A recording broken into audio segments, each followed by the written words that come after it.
Welcome everybody, welcome everybody both here in person and on Zoom. I'm so happy that today we have Patti Maclachlan, who's going to be talking to us about agriculture in Japan. Before I introduce her though, let me make a couple announcements for the Center of Japanese Studies. First is to mention that you can join the Center of Japanese Studies tonight for the 9th entry in the Diamonds of the Decade film series, which is here, The Tale of the Princess Kaguya. And that is tonight at 7:15 p.m. at the State Theater. You can find online more information about that and tickets. Also, I wanted to say that a week from today, I guess not actually here, but 10 floors above us, is that right? Yes, 10 floors above us. There is a talk by Elizabeth Euler on fields of memory, movement and stasis in the Noi play Ohara Goko. So please come to that event. And finally, I want to say that for attendees who are joining the webinar, webcams and microphones have been muted, but you can use the Q&A function on Zoom, which I'll be monitoring if you have any questions, and then I will ask those questions, time permitting, at the end. Also, just to say that closed captioning has been enabled, but you can disable it if you would like. And finally, just a note to encourage you to go to the Center of Japanese Studies websites for more information about programs, upcoming lectures, and so on. If you're here in person, there's also information in hard copy over there. Okay, let me then, turn to introducing Patti Maclachlan, who's here to talk to us about her latest book, Betting on the Farm: Institutional Change in Japanese Agriculture. I say latest book because she has written multiple books about Japan, about politics in post-war Japan, consumption in East Asia and the West, about the postal system in Japan. So just wonderful, prolific work on sort of the intersection of economics and politics in Japan. To back up a little bit, Patti Maclachlan received her Ph.D. in comparative politics from Columbia University. She is professor of government, and as I was saying, I think this is a wonderful title, the Mitsubishi Heavy Industries Professor of Japanese Studies at the University of Texas. And as I said, she broadly works on the fields of political economy and interest group politics in Japan. In addition to her position at the University of Texas, she has served on the U.S.-Japan Friendship Commission, the U.S.-Japan Conference on Cultural and Educational Interchange, the Board of Trustees of the Journal of Japanese Studies, and the American Advisory Council of the Japan Foundation. So we are very happy to have her with us today.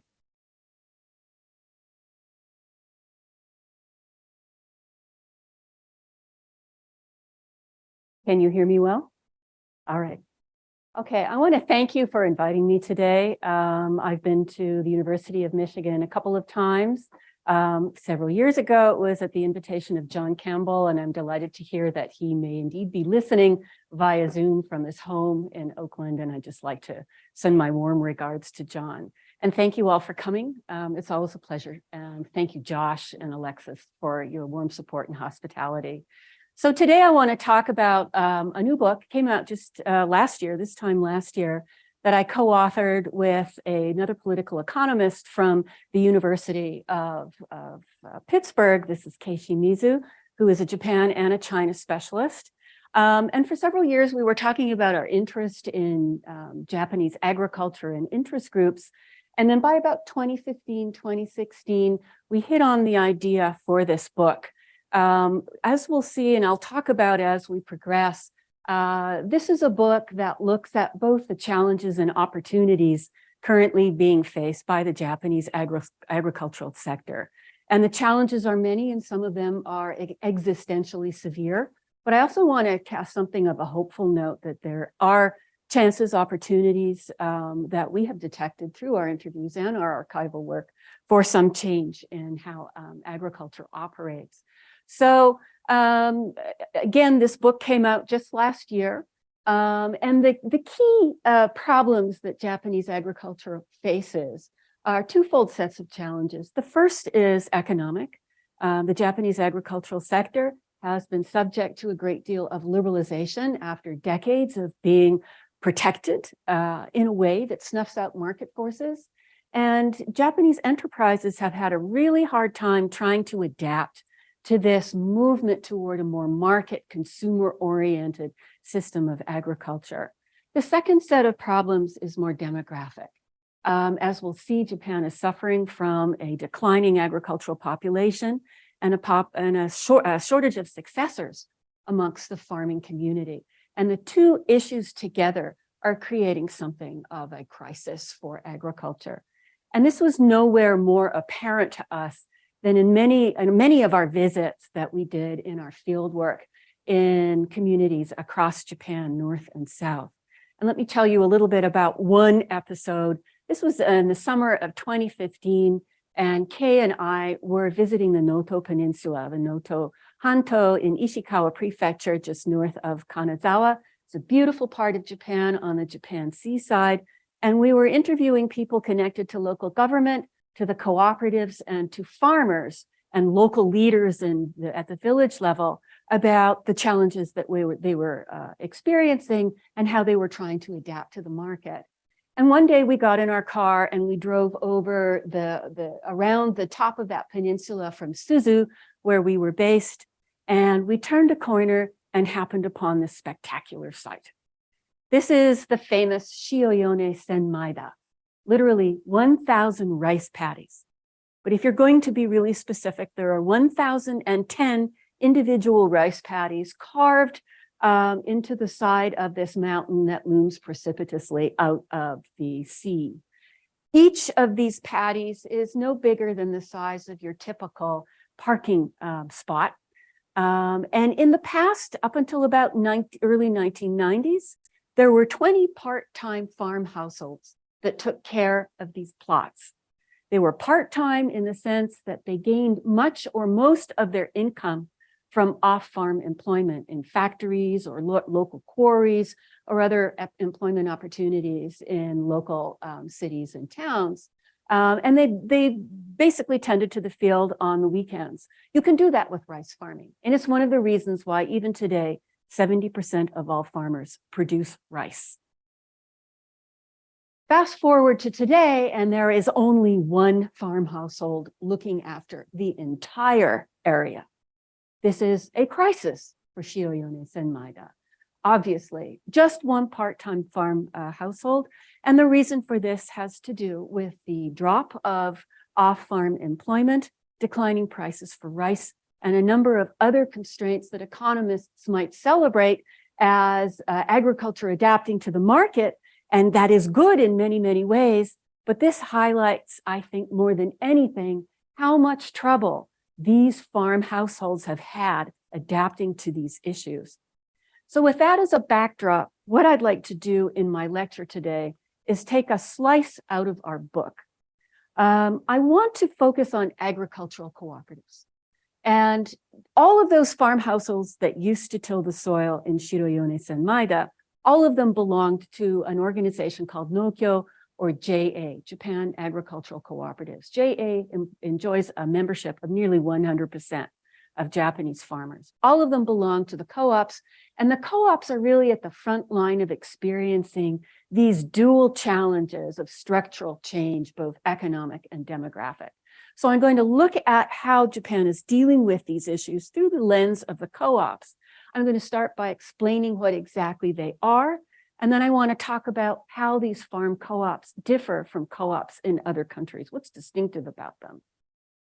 And then I'm going to ask one of the questions that we raise in our research in the book, and that is, why do some local cooperatives adapt to changing market signals while others do not? Some of them have actually done a very good job of changing the way they do business in ways that adapt to shifts in consumer demand, and that managed to push that co-op away from the constraints and the backward activities of co-ops during the era of market protectionism. Some of them are actually doing quite well, and stabilizing and sometimes even increasing farmer incomes. As we like to say, they're putting more money into the pockets of farmers. So what explains the variations amongst local co-ops? Why do some of them manage to successfully serve farmers in an increasingly market-oriented economy? Why do many more of them fail? So that's going to be my research question. And the subtext for all of this will be those dual sets of challenges. And I hope to give you some more snapshots for how that plays out, not only at the co-op level, but also amongst ordinary farmers. So first, a word about JA. In the past, or even today, they're referred to as Nokyo, shorthand for Japanese agricultural cooperatives. JA is a massive network of organizations that spans Japan from the tip of the north to the south of Okinawa. And it is a three-tiered pyramidal organization. At the top are a handful of powerful national organizations, and I've listed the most important ones for our purposes at the top. These are organizations that represent a particular service for farmers.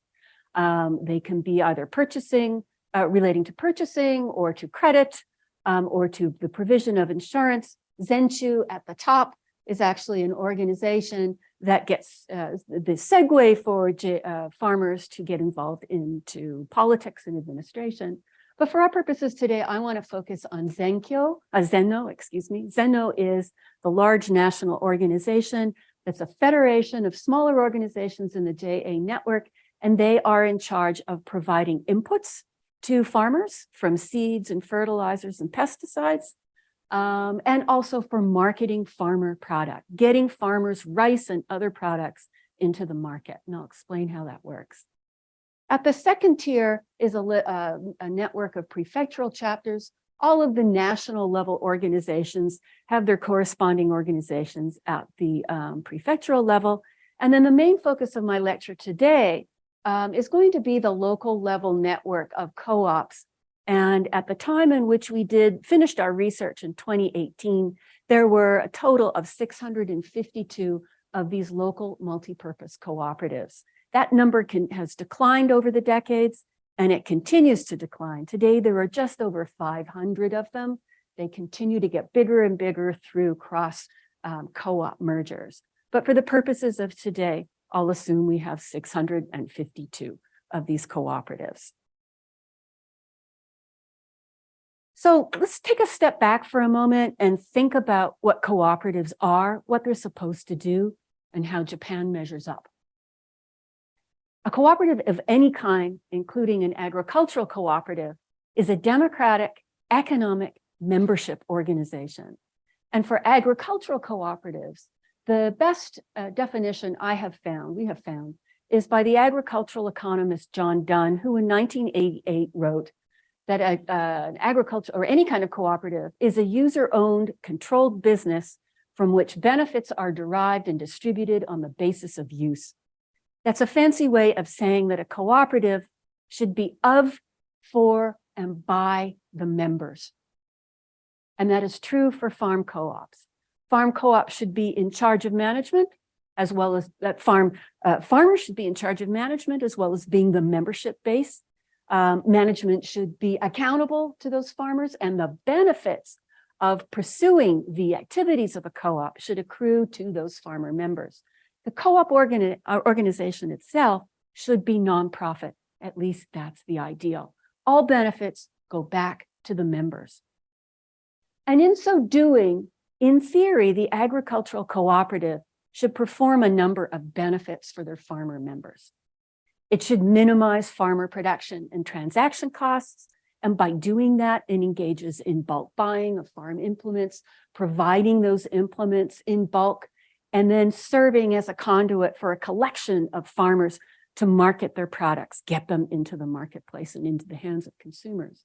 It should also guarantee to a degree a farmer income by giving them a guaranteed outlet for their farm product in return for their membership.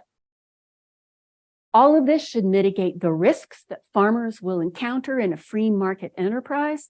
And I'll say, and Josh may disagree with me, I'd love to have this conversation later. Farming is a really risky enterprise. All governments provide some degree of protection to farm communities in order to stabilize the supply of food. We can talk a little bit more about that in Q&A. And co-ops are one way to help stabilize the activities of being a farmer and to deal with the vicissitudes of climate, of changes in prices, which can happen overnight, and a host of other challenges that affect the farm household on a daily basis. But other things that the co-op does is represent the farmer in the broader marketplace. The individual farmer acting vis-a-vis, say, food processors or food retailers has absolutely no power, but they can have influence in numbers, and the co-op collectivizes the farmers and negotiates on behalf of the farmers to those the consumers of farm products, whether they be corporate or household related. And then finally, co-ops have a social task to perform. They not only are in the business of serving the economic interests of farmers, they're also in the business of serving their broader communities. Co-ops often engage in building and maintaining drainage and irrigation systems, and they will even step in and provide essential services beyond agriculture to the broader farm community when private enterprise falls short. So you will see in many countries that a co-op will run a grocery store or gas stations or small shops of various kinds. So co-ops are supposed to do all of this, and around the world, particularly in the 19th and early 20th century, they did that to a significant degree. Okay, JA is different. JA looks sort of like a co-op, but it has departed from the co-op ideal to such an extent that it has become very distinctive. First of all, the Japanese co-op, the multi-purpose co-op at the base of that pyramidal organization is multifunctional. Whereas in the West, many Western countries, including the United States, a co-op will perform one or maybe two of this set of functions: purchasing, marketing, credit, and so on and so forth. In the United States, we're used to credit co-ops becoming independent kinds of banks, independent, very distinctive sorts of banks that do nothing but provide credit and other financial services to local farm households. It's not that common to see co-ops combine these different functions. The Saskatchewan wheat pool or the Alberta wheat pool in the Canadian prairies, these will sometimes provide purchasing and marketing functions, but nobody comes close. No country comes close to the Japanese agricultural cooperative in its multifunctionality. JA does it all. And particularly in the commercial realm, JA in many rural areas will not only run grocery stores, a co-op, and gasoline stands, they will provide used goods stores, tombstone stores, funeral services. Even we found co-ops that provide used car sales opportunities. So the co-op in Japan has become a one-stop shop for the farmer, provides everything they need: inputs, credit, an outlet for their savings, and then an outlet for their agricultural product, and then a whole bunch of other community services as well that gravitate often toward the commercial. Some say that JA is all that the farmer needs, and it's no accident that JA is one of the biggest employers in Japan as a result of this multifunctionality. Another difference between JA and co-ops abroad is that most co-ops abroad will focus on just one or two particular products. The Saskatchewan wheat pool, for example. In Japan, the multifunctional co-op embraces farmers of all different kinds of products, but the most ubiquitous member is, of course, the rice farmer. The second thing that's distinctive about the Japanese co-op system is the fact that it has nearly monopolized the production end of the agricultural supply chain. Often, until very recently, JA was the only game in town, and it resulted in a very distinctive and passive farmer relationship with the co-op. The bulk of farmers would do nothing but simply till the soil, and it's not hard to grow rice. They'd till the soil, harvest it, and hand their rice over to their local co-op. And then the co-op would send it up the chain, and eventually it would get to the market. The problem for the farmer, if he was paying attention, is that at every one of these stages, a commission would be charged to the farmer. So the price, the money that ends up in the pocket of the farmer would be decreased with each stage that his or her product would travel as it got to market. Sometimes intrepid farmers who were a little larger in scale, until the early 1990s, the average farm size was only about 2.5 acres or 1 hectare. Some of the more larger, full-time, more intrepid farmers would gravitate toward independent wholesalers, but they were the exception rather than the norm. So because of this monopolization, there was a great deal of price gouging of the farmer by the agricultural cooperative. And then the other distinctive feature of the Japanese co-op was the fact that this was not a democratic enterprise. As symbolized by that pyramidal structure, this was a top-down organization that worked very much like a pre-war control association. And that was precisely the point. The national and sometimes prefectural co-op organizations would dictate to the co-ops what they needed to do and when and how they should treat their farmers. Very little bottom-up control by the member farmers, who are the base of the co-op. So summing up, until about 1990, early 1990s, when the bubble crashes, in terms of fulfilling the co-op's economic objectives, JA did really well in terms of mitigating the risk of Japanese farmers. And they also did very well in representing farmers in the market and also in the political sphere.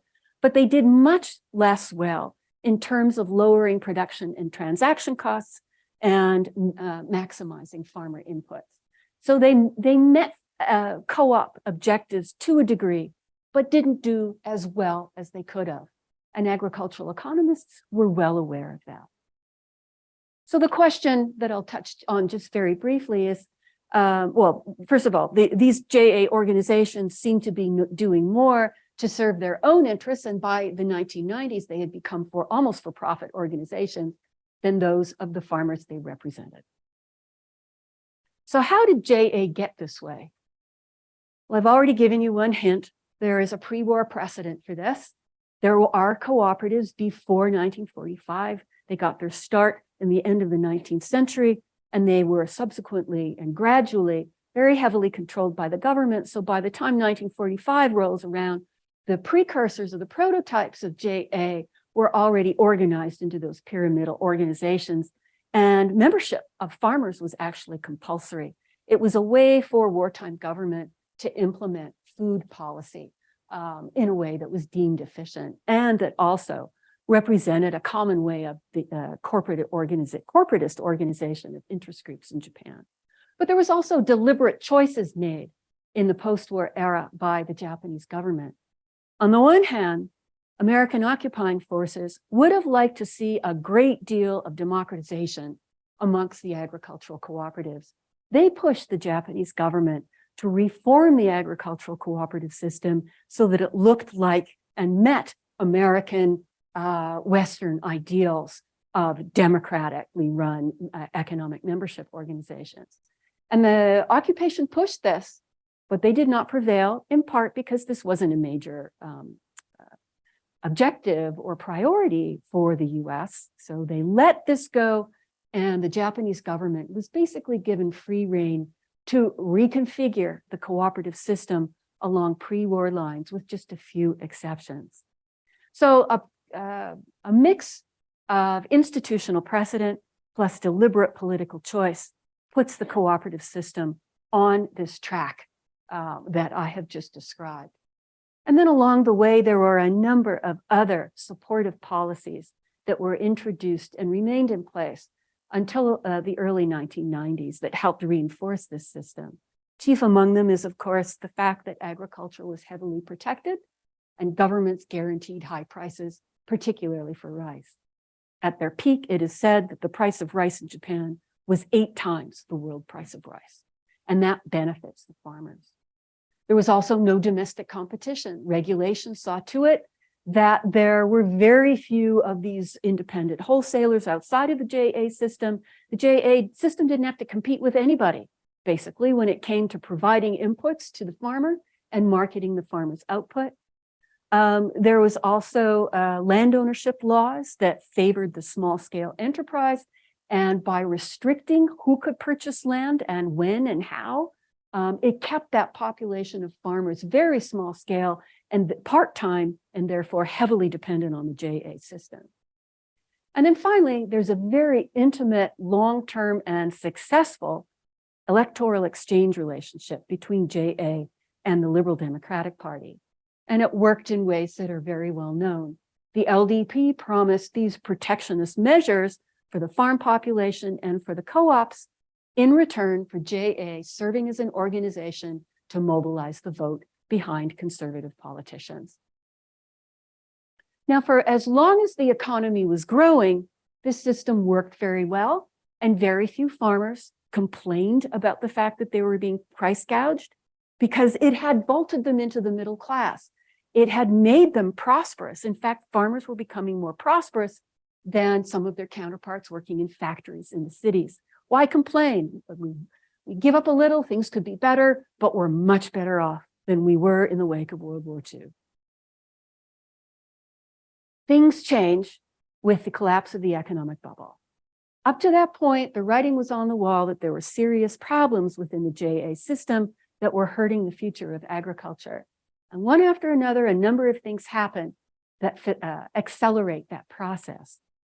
The first set of issues is largely economic.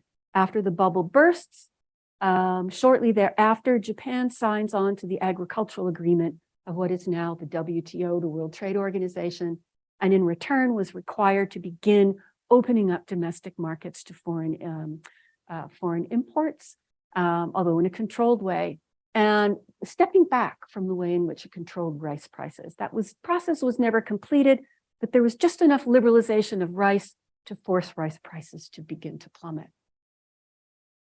The second problem has to do with, or opportunity, it has to do with the gradual liberalization of restrictions on land ownership. So farms are now getting much bigger. Non-farm households, in other words, corporations like construction firms, other sorts of firms that aren't traditionally involved in agriculture now have the right to lease land and get involved in agricultural production. This has diversified the farm enterprise and diversified the sorts of demands that farm enterprise put onto the JA system. So it's no longer a one-size-fits-all process in which the passive producer depends heavily on the JA. Now farmers are becoming more managerial, more entrepreneurial, and they want new things and more attention to their specific needs from the JA system. Also, there's been a gradual liberalization of the wholesale, processing, and retail markets, which translates into a new development. JA is no longer the only game in town. Retail firms, processing firms are now getting involved in agricultural production. Farmers can now go and buy their seeds and their farm implements from a home center, which is the equivalent of our Home Depot or Lowe's. It's much cheaper than JA. A lot of farmers have begun to do that. JA is facing competition from the market. And then finally, with electoral reform, the organized vote has become less and less important. And this has hit the Japanese farm vote. So farmers' vote matter less. The voices of farmers to push conservative politicians toward these sorts of market-defying protectionist measures. Those days are now over, although the LDP governments still pay a lot of attention to farmers and their needs, and they don't do nearly as much as they should to accelerate the liberalization process. Nevertheless, that cozy relationship has significantly broken down and diminished JA's clout in the political sphere. The second set of problems that intersperses with the first is largely demographic in scope. And this has been a problem that has been a long time coming. And there are a number of manifestations of this demographic trend. The first is the depopulation of farm communities. It is to be expected that the number of farmers in an advanced industrialized system will decline the more mature that economy gets. That's a good sign. But Japan has faced is now getting to the point where that population is declining too precipitously for reasons that will become apparent, and the scope of abandoned land as a result has grown exponentially over the last couple of decades. This second related problem is the aging of the farm population. Fewer young people are going into farming, and as a result, the average age of farming the farmer is going way up. It's now the oldest in the world at 68 years old. Most people tilling the farm are going to be gray.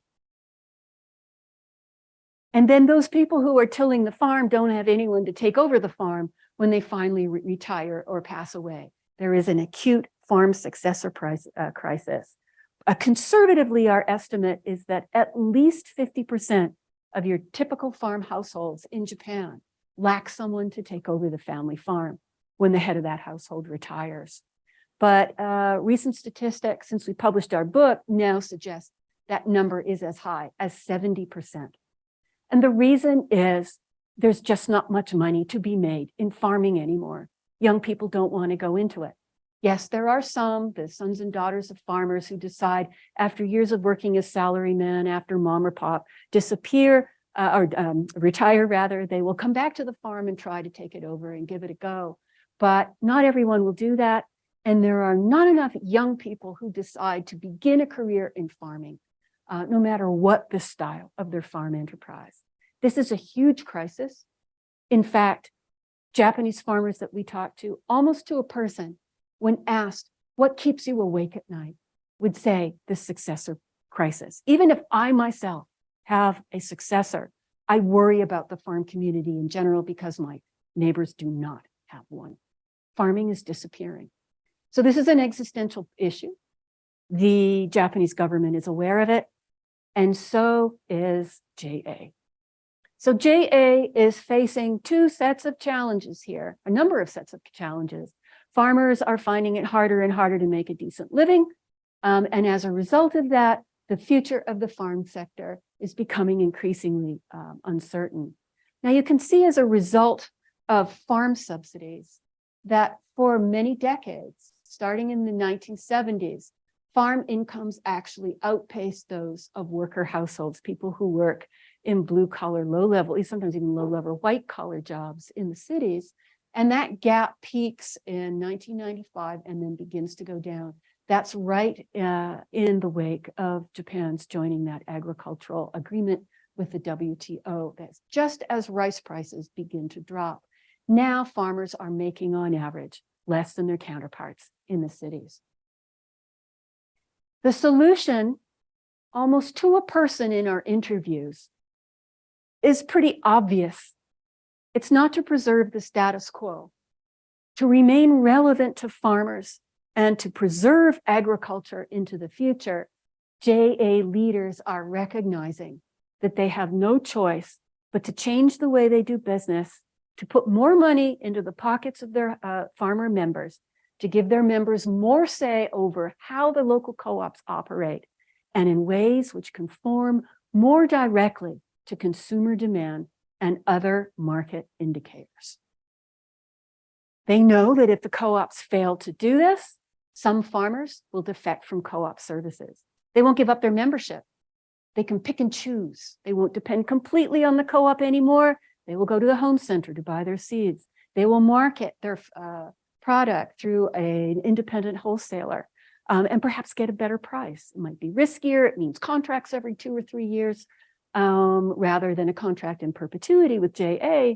Nevertheless, there are more and more farmers willing to take these risks and putting pressure on the co-op system. You do the same or we will leave you. So it's a very clear signal to the JA system. But getting back to our question, some co-ops are listening to these farmers and recognizing what needs to be done, and others don't seem to be making any progress at all in terms of helping increase the income of farmers at a time when that income is declining. So what explains this? I won't go into a detailed summary of the theoretical foundations of this book. I recognize this is an interdisciplinary audience, but I'd welcome more feedback from in Q&A. But suffice it to say, we take an institutional perspective in analyzing this. We look at the rules of farming, of agriculture, very broadly speaking, and how they interact with the players of agricultural cooperation, the co-ops themselves and the farm enterprises. We pay most attention to strategies. This is a book about how farmers, or how cooperatives rather, change their strategies in adapting to market signals. And by strategies, we mean very simply an action plan for maximizing the return on resources that are invested by a co-op in a market at a particular point in time. And the aim is to increase that return to the co-op and therefore to the farmer. So this is a book about strategies, which we view as a form of institution, because they are repeated behaviors over time, shaped by informal and formal institutions. And there are a number of different strategies that the co-op can introduce. They can lower the cost of their inputs that they provide to farmers. They've been very bad at this because they've been protected for so long. It took legislation to force, just a few years ago, to force JA to reveal their prices for inputs and make those prices public. And the understanding is, with this exposure, maybe they'll think twice about price gouging their members. It's been reasonably successful, but this is still a process unfolding. Another thing that can be done is to innovate technologically, change the kinds of equipment that farmers use on the farm. This has its limits in Japan, where farms aren't necessarily contiguous, and particularly farms in hilly and mountainous areas like I pictured at the beginning. You can't put a combine on one of those parking spot plots of rice carved into the side of a mountain. So there are limits to technological innovation, and the co-ops are well aware of that. What we look at primarily are schemes at the local level to change the way farmers interact with the co-op and how they actually go about the process of production. Schemes that change and improve the quality of products in a way that will raise the prices of those products. We also look at branding efforts. And in doing that, the institution that becomes really important to us, that we recognized over time, actually has a great deal of capacity for institutional or introducing change in the co-op, are very small scale, what we call operating rules at the co-op level. Co-ops are heavily controlled by the JA system, but when it comes to that interface between co-op leaders and the farmers themselves, every co-op is different. Every co-op has a different set of operating procedures that adapts to the demands of the farmers or not, that adapts to local conditions relating to climate, and so on and so forth. Those are called operating rules in our book, and we borrow that from the work of Eleanor Ostrom and others, managing the commons, etc. So to analyze or to ask that question, why do some co-ops adapt to the market effectively while others do not? We engage in two sets of analysis. First, we put together a data set of 105 co-ops in 6 prefectures, representing different kinds of co-ops. And we devised a number of drivers, age-related, kinds of membership, the absolute size of the membership, and then a number of performance indicators, including the amount, the sheer volume of product handled in the marketing process by Zenno and co-ops over time, the number of agricultural loans and the size of agricultural loans that it issues to Japanese farmers, and also the profits of an agricultural co-op. We worked really hard on this, and we were disappointed that our data analysis did not give us the secret as to why some farm co-ops do well and others do not. And I'd be happy to get more into the data in Q&A. Suffice it to say, a few minor insights that helped us understand this, including the more full-time farmers, or sometimes the more full-time farmers you have, but the more regular farmer members you have relative to ordinary citizens who join the co-op in order to take advantage of their grocery stores or their gasoline stands. The higher that ratio, the more likely, all other things being equal, a co-op will innovate on behalf of farmer incomes. But that was the only statistically significant factor we could find, or correlation we could find. We instead depended on detailed interviews with local farmers and co-ops. And as a result of that inductive analysis, we identified 3 sets of variables, 3 clusters of criteria, if you will, for effective strategic change. 3 things that every co-op needs to do if they want to put more money in a market-conforming way in the pockets of these farmer members. The first criteria is very simple. The co-op must have good soil conditions, good climatic conditions. They need to have the natural resources in place in which they can grow food that consumers want. So the natural resource endowment plus the corresponding market opportunities and prices in that market need to coalesce. And there are many, many co-ops who simply lack that natural endowment. And it's I think it's one of the main reasons why many co-ops simply don't even try to reform, because they know they can't produce a product that consumers actually want. This is true of many so-called rice-centric co-ops that produce more rice than any other product. And if they're in a disadvantaged part of the country, really cold part of Tohoku, these are the co-ops that are really struggling. And it's in part because geography isn't working in their favor. So that's the first set of criteria, and that whittles the potential number of co-ops that can actually do well to a relatively small one. The second set of criteria that we recognized as being significant and important for all successful co-ops is agency. You need leaders to translate new market opportunities, perhaps opportunities provided by changes to the formal legal framework of farming, into actual strategies that farmers can understand and work with and organize behind. So agency is important, and it's not just co-op leaders who are key. We have also found that agency can emerge from amongst the farmer members themselves. You see 2 kinds of farmers in Japan, those passive producers who just hand their stuff over to the co-op. We also see examples in some of the co-ops we've looked at as farmers who are entrepreneurial, they're managerial, they want to make a profit, they're full-time farmers, they want to act like managers rather than just passive producers. We call them entrepreneurial farmers. And in some co-ops, they become a source of energy and pressure on the co-op to treat them better and to change their strategies. And often we find a mix of the 2. This is an individual we interviewed in Kyushu in Kumamoto Prefecture, Mr. Kudo. He goes by a pseudonym in our book. And he was one of the most fascinating farm organizers who worked for JA and then became an independent organizer that we discovered in our interviews. And he became rather famous throughout Japan and setting an example. He managed to mobilize basically passive rice producers in his neighborhood and within his co-op behind new schemes for crop rotation and reorganizing their farmland in order to enable crop rotation that basically saved this particular branch of an important co-op in Kyushu.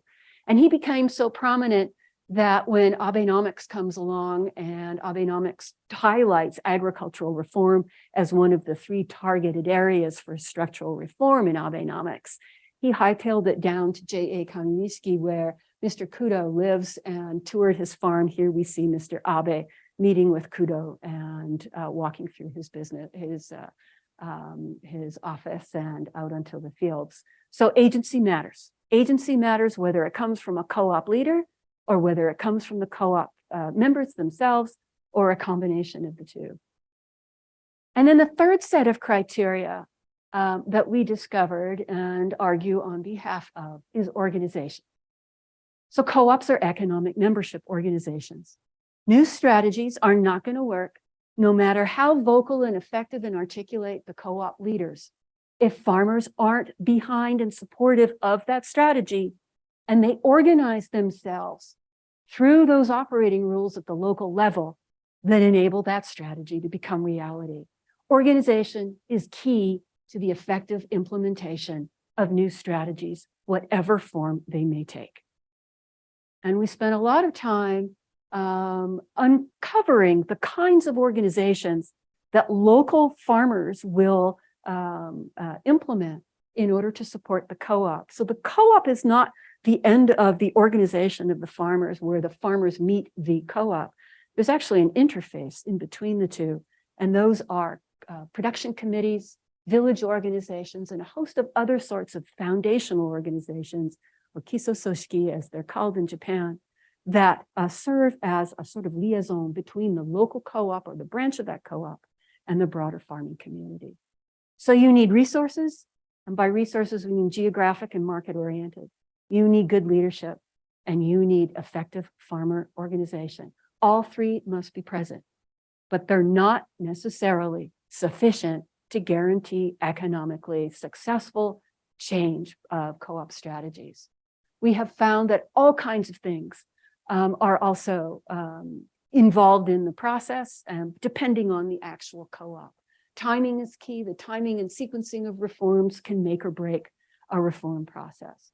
We've also found that strategic reform can be derailed by a number of contingencies, from a pandemic to a natural disaster, to the withdrawal of an agricultural subsidy, which might be the main incentive for farmers to organize behind a new strategy, and a host of other unintended consequences of just life as usual. So those three criteria are necessary but not sufficient. There's a whole bunch of other issues that might actually get into the mix. Let me conclude by giving you two examples of two successful cooperatives. And these are co-ops that tried hard and did manage to succeed, largely because of those three effective criteria in place, but also because of a little bit of fate and good luck. And we have 4 case studies in the book, and we've selected one from one case study. I'm going to talk about one case study in Nagano Prefecture, which is an example of a co-op that produces a diverse number of products. And the other one will be a rice-centric co-op, arguably one of Japan's most famous co-ops, J.A. Minami Uonuma. Okay, let's go to Nagano first. Kay and I sometimes laugh that we spent so much time studying lettuce, but look at this lettuce. This is fabulous. Kay took this photograph. These are lettuce the size of pumpkins. They are absolutely perfect, not a blemish on them. They are coveted, and they get high prices in the market.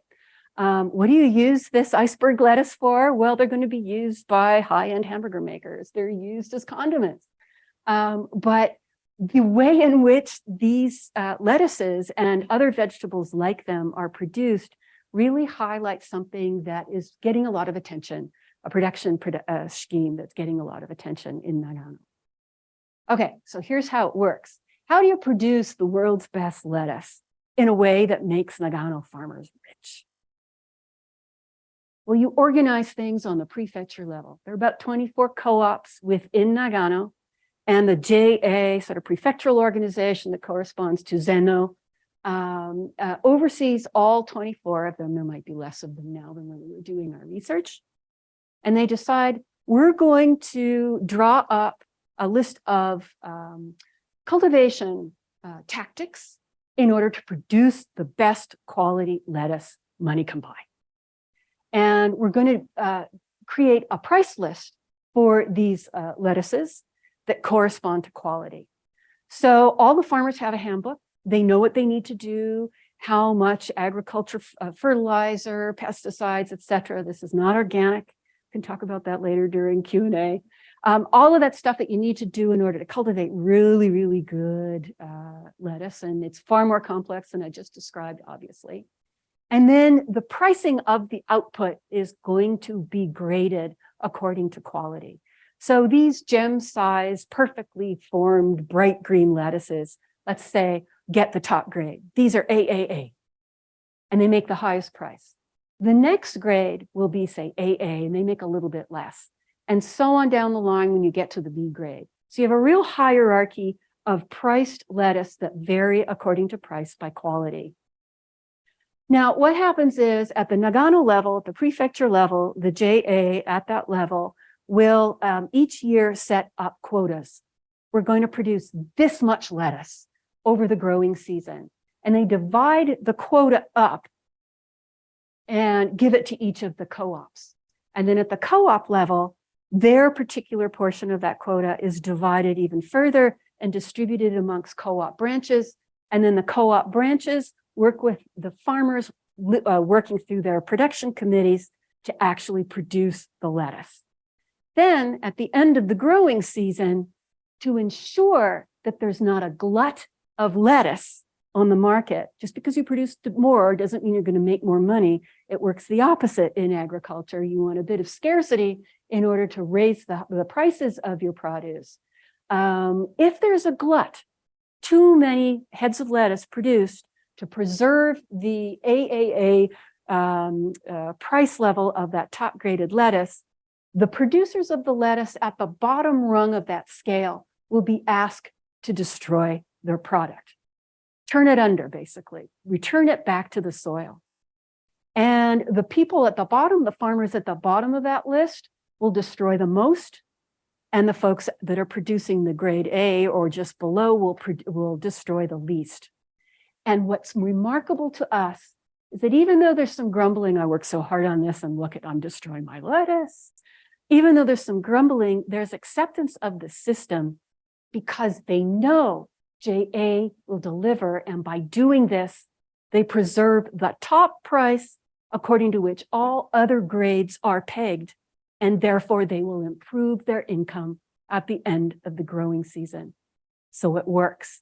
We found this, well, some people will find it exceedingly boring. We were excited to see this. This was amazing to us that Zenno, JA, which has been criticized for not treating its farmers well, is actually doing a pretty good job in Nagano cultivating these sorts of products. And the reason they are able to do this has to do with, in part, those three sets of criteria being met. Nagano has the best possible soil. A lot of it was trucked in and at great expense to the prefecture. And they know also that those grade A lettuces and other winter vegetables will attract the highest prices amongst Japanese consumers, amongst whom Nagano produce has become quite well known. They also have agency in the form of both entrepreneurial farmers who put pressure on the JA system, and also Zenno is taking the initiative. And then finally, farmers are very well organized. They're organized into local committees that have done an excellent job interfacing with the co-op. They are a source of pressure on the co-op and a conduit for the co-op to help guide the farmers toward producing these particular farms that produce these products. So that's one case study. The second that I'll talk about very briefly are the rice-centric farms that produce or co-ops that produce more rice than any other product. Like any other product or co-op, the rice-centric co-ops are pressured to improve their strategies and they are subject to the same criteria. But we have also discovered that because of the fact that rice prices are dropping and consumer demand for rice has been cut in half and is steadily continuing to drop since the early 1960s, because of those unfavorable market conditions, it is at a distinct disadvantage. So rice farming and rice co-ops have special needs. And it's very hard to understand whether a rice co-op is actually doing very well because many of them are experiencing declining incomes. So we've discovered that the menu for strategic choices of rice co-ops is a little bit different. Some rice co-ops will say we're going to stop centralizing on rice, we'll diversify away from rice and produce watermelons or something else that can be grown in the off-rice season on our rice paddies. Or they will diversify within rice and produce different kinds of rice, whether it's rice for household consumption, which is the highest priced rice, or rice for business consumption, the rice that goes into senbei, or perhaps rice for livestock feed. We've also found that some farms or co-ops will concentrate just on branding. That is the most difficult strategy to successfully implement. But one co-op has done a specifically great job on this. And this is, as I mentioned, in Niigata Prefecture, JA Minami Uonuma. And their main strategy has been branding of household rice. Suffice it to say that those three criteria have been met. But the reason why they have done so well has to do, first of all, with the extra attention to agency, those who run the co-op, those who run the divisions that are in charge of producing this grade A of rice are actually department store marketers. So the co-ops have gone outside of the agricultural field to hire experts from other sectors of the economy. At least this co-op has. And they've done so very effectively. But what really gave the edge to JA Minami Uonuma was the timing of its branding. And here I have to end on a rather pessimistic note. Co-ops that get into the business of branding rice early on in that process, the first movers of rice branding, have an advantage. Since there are more than 800 brands of rice in Japan, the later you are in jumping onto this bandwagon, the less likely you're going to get the attention of consumers. So JA Minami Uonuma was there first. They produce the rice that if you're lucky enough to fly in business class or a first class on Japan Airlines, that is the rice you will be served. It really is delicious. Although our interviewees within the co-op have said, you know, and I shouldn't say this publicly, there's really not that much difference between our rice and other great co-ops in Niigata. The only difference is a matter of personal taste and the quality of your rice cooker.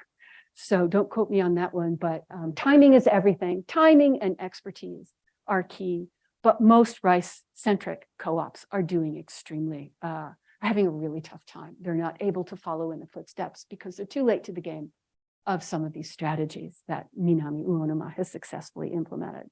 So I know I'm running out of time, so let me just say a few things by way of wrapping up. The first is a few caveats.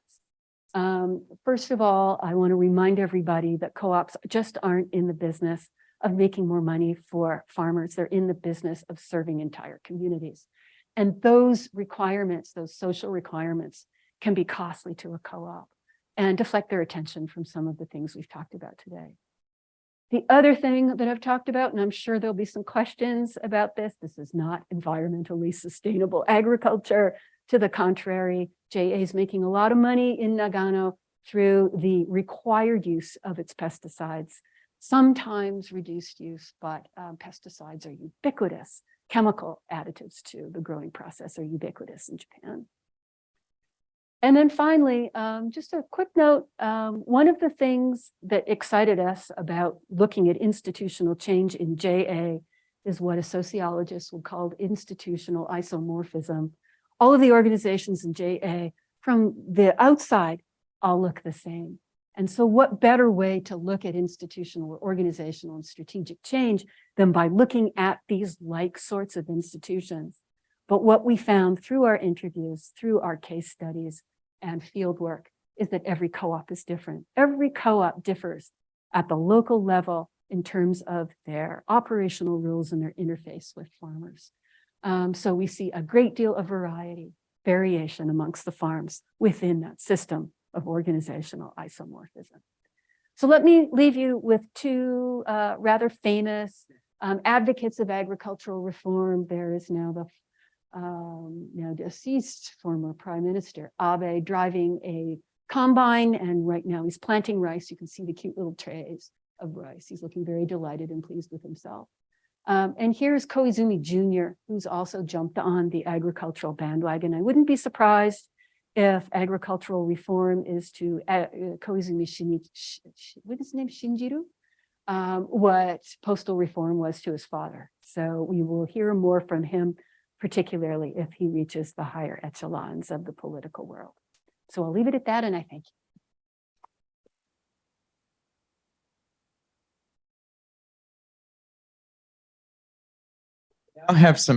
We now have some time for questions, both here and also on Zoom, where I'll be monitoring the Q&A. So please put your questions in there if you're on Zoom. I have questions myself, but I will restrain myself for a moment and see what other questions there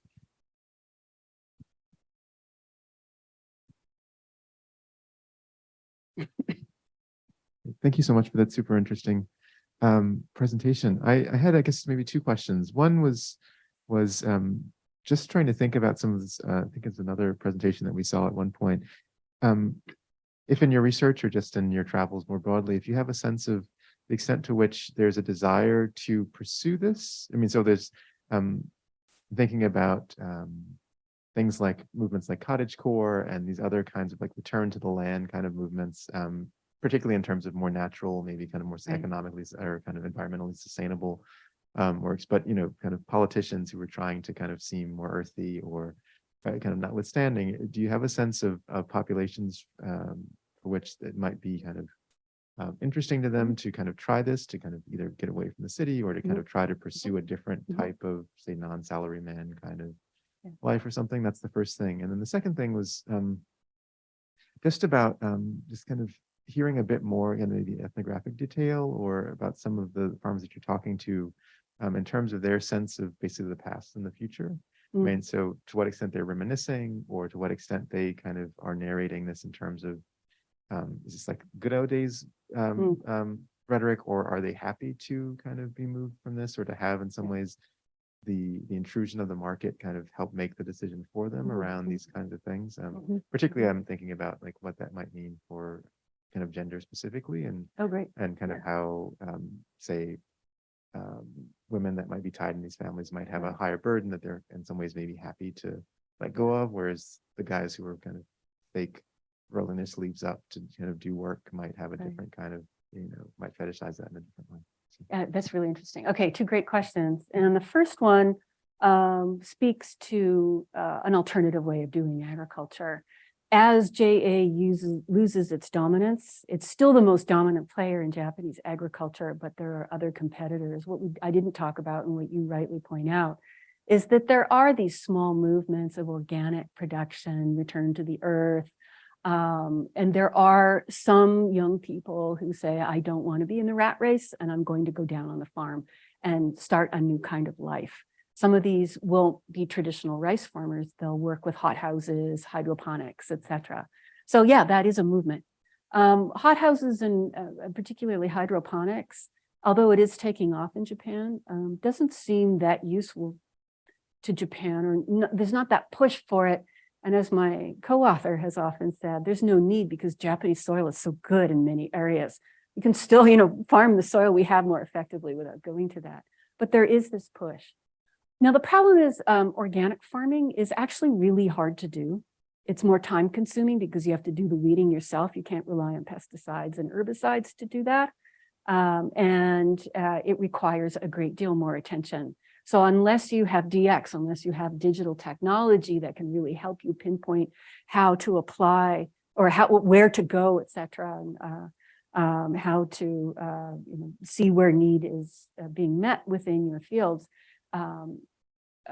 organic the cost of production are actually quite expensive because of the time outlay. So it's not is a quick fix to the agricultural conundrums the world faces, as one would think. But we've met many farmers who put pressure on JA, who set up enterprises. They turn their farms into corporations. They incorporate. They set up alternative sorts of organizations that engage in outreach, that train farmers, and there are other facilities that are training farmers.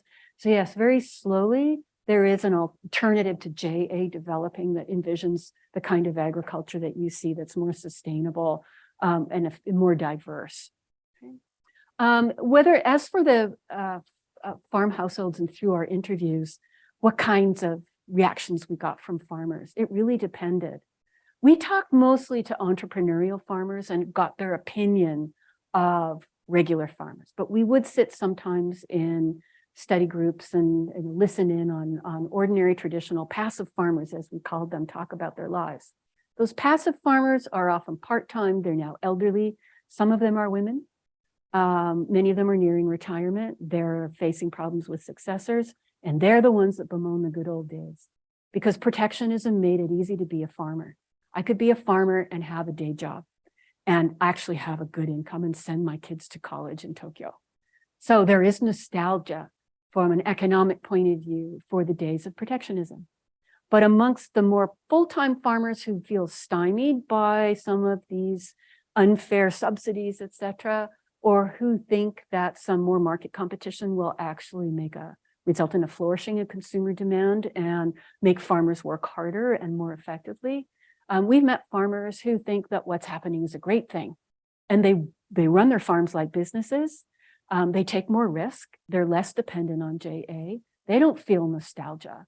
They would have welcomed TPP. They thought it would have been a great thing for Japan, and they're sorry to see it go.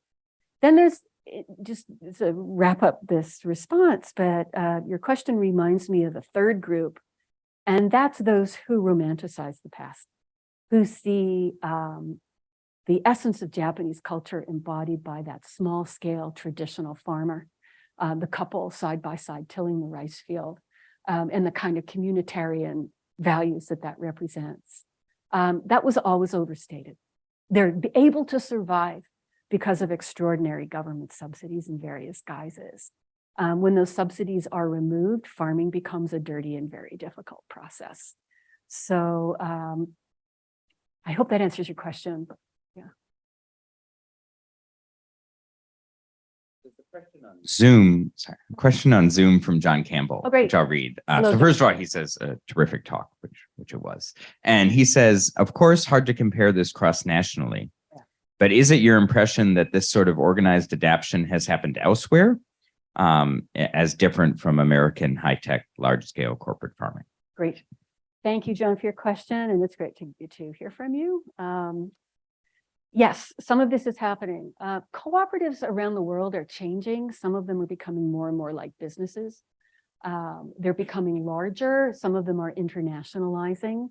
And some of them are kind of creating subsidiaries of manufacturers who produce fertilizers and other farm inputs. They're diversifying like a large business would be.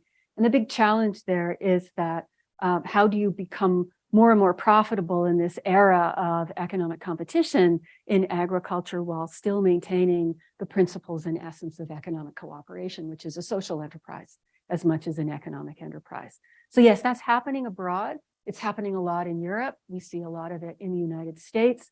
There are companies that we probably have seen in grocery stores that are represented in grocery stores that I bet you didn't think are started as lowly, very simple co-ops. Sunkist is one of them. Land O'Lakes, which is the dairy butter producer. They began as cooperatives. Now they're corporate cooperatives, and they're losing their cooperativeness as a result. The other theme I see in John's question is the corporatization of agriculture and whether big ag will take over Japan. I don't ever see that happening. A lot would have to change. First and foremost, the way agriculture is configured. To have big agriculture, you need contiguous farms, and that's not the norm in most agricultural areas in Japan.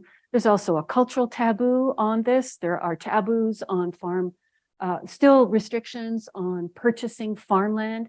Those corporations I talked about are able to get involved in farming because they can lease the land, but they can't buy it. It's more efficient to own your land rather than to lease it. Owning cuts down on your transaction costs. And then public opinion is still not in favor of big ag.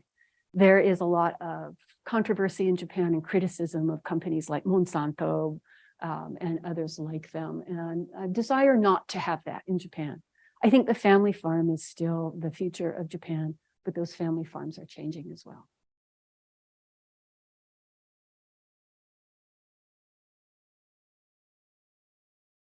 Thank you so much. What a wonderful talk. I learned so much. I wanted to start by thanking you for your post office book. Oh, thanks. Which I love. And I was sitting here listening to your presentation and thinking, oh yeah, everything in this presentation is also what I loved about that book, which is that you were explaining, for me at least, what was an incredibly complicated and like borderline incomprehensible system, but you were explaining it in a really clear way. So I was writing about neoliberalism, and I needed to like figure out why the postal reform that you mentioned at the very end. So I felt like that was a little shout out. I appreciated that. Okay. I was trying to figure that out and I was like, what is going on with this post office? And then I found your book and I was so happy. So We'll have to email each other. yes, absolutely. It was really lovely. But thank you again for doing exactly the same thing in this presentation and just explaining it really clearly. It's super complex. And I think I really understand. I had two questions that I think are related.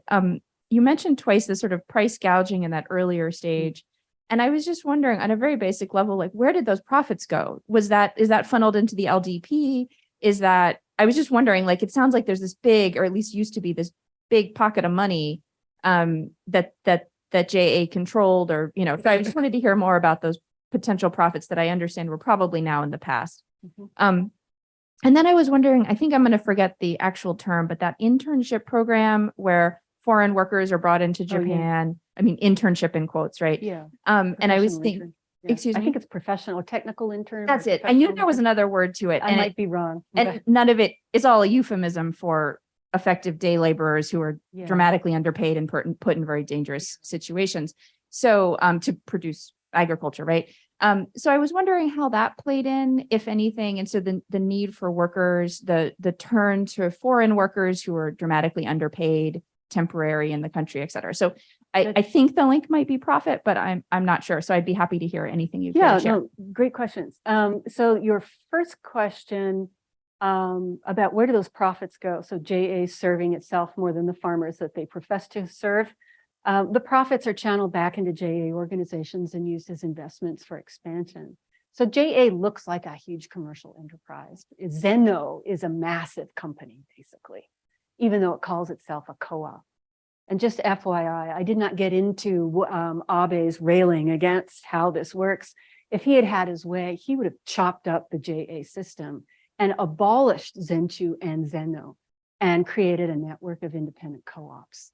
But there was pushback and he couldn't do that. And one of the reasons was because it was operating too much for as a self-interested organization that would channel its profits, not back as in dividends to the farmer. Some of that happened, but into expansion and fancy headquarters in the Otemachi district of Tokyo and you name it. So there is also funds that get channeled into the political system, payments for candidates in elections. That's not actually the profit from agricultural production. Those are separate donations that farmers make to co-ops and that co-ops make to the JA system. Let's see, the second question about the foreign labor. Yet Japan is relying more and more on these foreign laborers who come into Japan into various sectors of the economy, and one of them is agriculture. And we've met some of them. And I keep thinking of one farmer whom we refer to in the book that we met in Kumamoto City, who makes tomatoes and the shiso leaves and all other kinds of interesting things. And he incorporated his farm. And because he's incorporated, he had the legal right to hire labor, outside labor. If you're just a regular family farm, traditional family farm, legally you're not, you can't do that. So those farm laborers can only work for the corporatized farm household, which is a bit of an oxymoron. And some farmers treated their foreign laborers very well. So the farm, for example, we visited was typical of many others like it that did well by their hired labor. The workers came from Vietnam. They were delighted to be there. I think they had 3 or 5 year contracts. They learned agricultural techniques from a man who was a wonderful instructor. He, in return, gets low-cost labor, and they get these skills that they took back to Vietnam. And there is a link between Japan and Southeast Asia in their development of agriculture that this in part serves. Trading companies in Japan are also heavily involved in this. Now, that's not to say there aren't lots of cases of abuse of farmers getting these assistants who are not paid at all or overworked. Or worse yet, a lot of Chinese workers on Japanese farms have complained that they don't get any overtime because there are laws on the books that say you can only work certain amounts of hours a year, even though during the rice harvesting season, you need to be working, 16 hours a day to get the rice in on time. the foreign laborers are not allowed to work more than a certain set number of hours a day. So there's still a lot of problems. Now, all that said, the bottom line now is with COVID, the gates closed. And so those foreign workers weren't coming in, and a lot of farms suffered as a result. So gradually that system has been reformed and loosened up a bit, and in recognition that agriculture needs that outside labor as its own farm population drops and it has a worker shortage. It's not translating into legal reform and amendments to relevant laws as quickly as it should, but it's on the minds of a lot of stakeholders.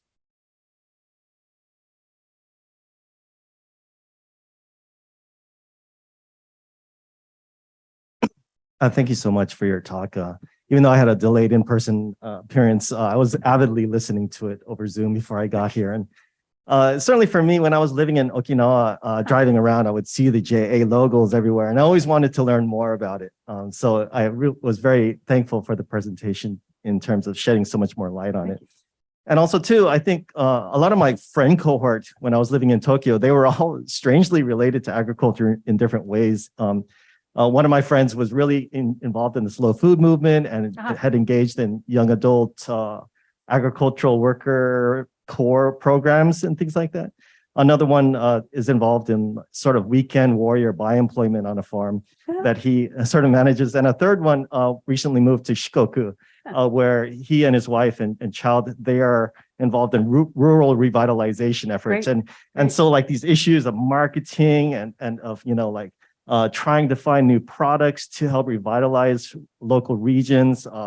I mean, those are the kinds of questions that he's grappling with in his position. And so I very much appreciated getting a fuller picture of what that looks like here. I think my question is kind of like going back to the structural problem in terms of like the wages declining, you know, in terms of what that means in terms of reduction of workers, but also in terms of the larger issues in terms of, you know, how to generate more funds. I guess my question is in terms of the national level, what kind of discussion is going on? It seems like the Japanese agricultural products are something like boutique agricultural products, somewhat hard to market on the international marketplace. And I was wondering what kind of role the government has in terms of trying to stimulate that or engage in that process. And then the second question is related to your statement about COVID. You know, COVID with its supply shocks and the reduction of goods, you know, internally, what that's meant in terms of discussions at the national level about food security, whether or not there's any discussion about revitalizing national subsidies and supports for agricultural workers and products. Any thoughts on that? I very much appreciate. Great questions. Your three friends, I think Japan needs more of them. They're actually not that many like your friends. It's rather interesting that you have so many of them who are thinking about rural revitalization. Today, agricultural reform is often thought in tangent with rural revitalization because we know economies are crashing around rural areas, and the agriculture is a big part of that. As agriculture is depleted, supporting businesses in villages are also having to shutter and people are moving away. So it's all interconnected. And the Abe administration probably did the most to elevate that as a priority for government policy. It made some dents in it, but not enough. But at least it got a conversation started. We critique it, we highlight some of its, good points and oversights, or what we view are oversights in the last chapters of our book. A couple of things that that Abe wanted to do, and that now Kishida is trying to do, and with minimal success, but at least the changes are going in the right direction, or the trend is in the right direction, and that is exporting food. So it's very interesting that when you go to a Japanese restaurant in the United States, the rice is going to be grown in California, not in Japan. And the reason is super simple. Even though rice prices have dropped for farmers, the costs of production are still too high for the end user price to be competitive in an American or any other market. So there is high-end rice exported to luxury markets, particularly in East Asia, where the costs of transportation are a little bit shorter. So Hong Kong communities that, households that want access to great Japanese food, and some Southeast Asian countries, Singapore. So there is a demand for Japanese high-end rice, but they pay top bucks for it. Japan hasn't been so great at exporting finished product. But it's funny you should bring that up because Kay and I are thinking about the export market. Exports are going up and it's because of government subsidies. So that's one of the key areas for subsidies. Subsidies aren't always all bad. If it gives a farmer an incentive to innovate and get that farmer on their feet so that they can become competitive, a subsidy can be a good thing. If it rewards inefficient economic behavior, it's not such a good thing and excuse the agricultural market. But some of these export subsidies are a good thing to get these exporters off the ground, and JA is involved in a bit of that. So that's improving. And Kay and I are also finding one of our projects that we want to look at is the beef industry. I'm finding in Texas that Texas produces Wagyu beef, much to my surprise. Homegrown Wagyu beef, they're a hybrid. So I've been going around Texas farms with a friend and looking at ranches and talking to cattle owners, and finding out about an interaction with Japan is fascinating. So Kay and I want to look at the Japanese side of that. It's not to say that packets of beef have been exported to Japan. The technology, and I'll let you use your imagination for what that means in transporting good genes for beef, is being exported abroad. So the way Japan is trading in agricultural products is not just by selling and bringing in finished product. It's by this sort of arrangement, which we're still learning about.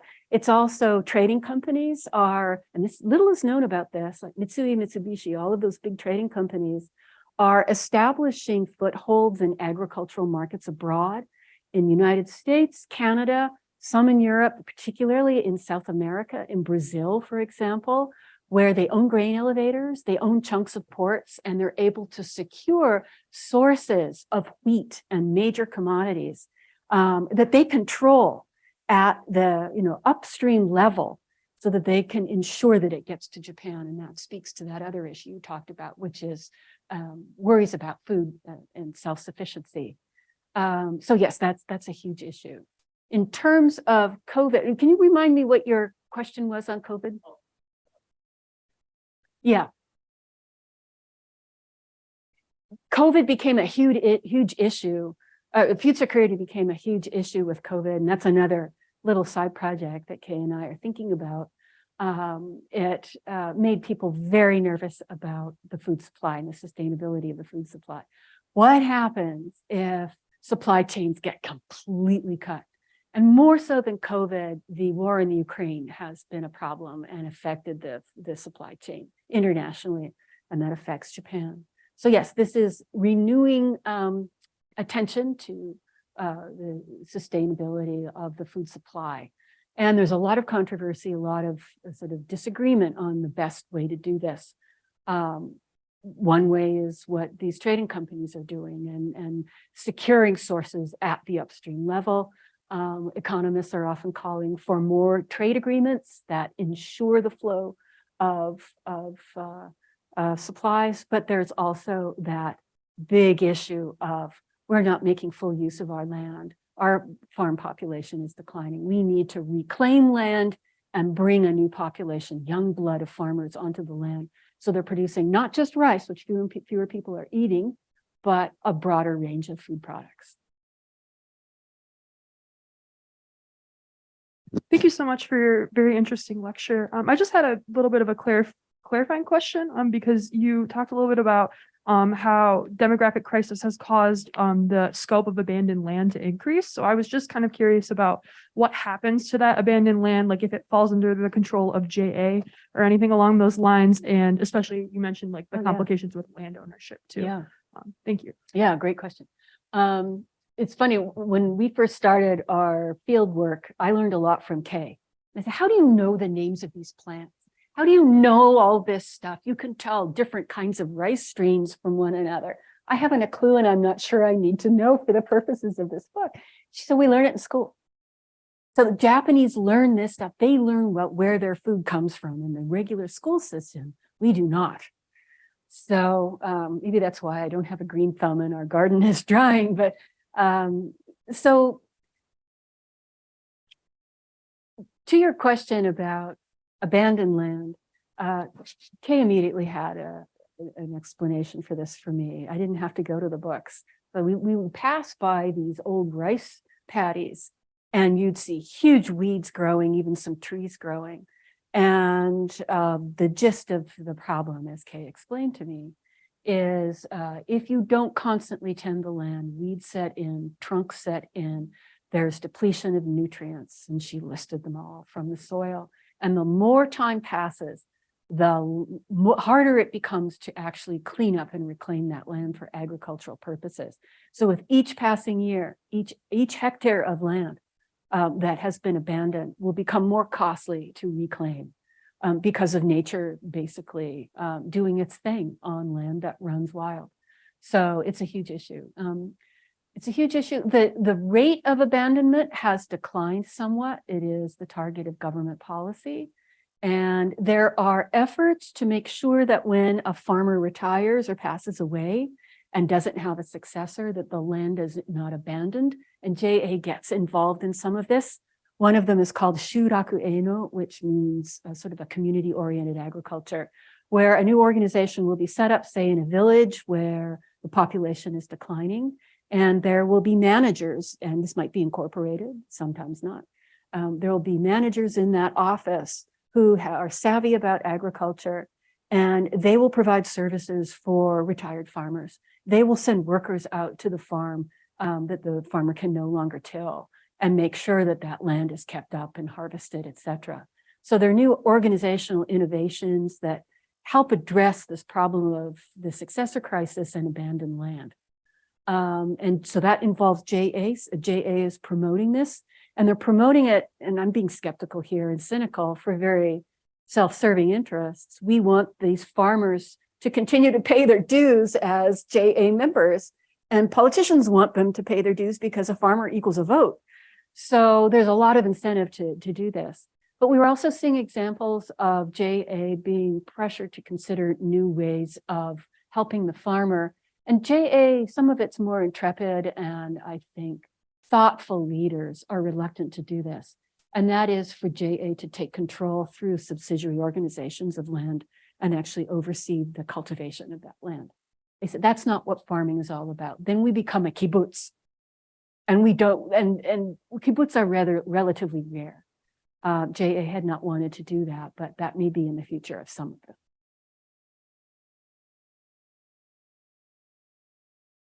We're at time, so we should probably wrap this up, but thank you so much. Thank you for having me. This was a pleasure. Thank you all. I appreciate your questions.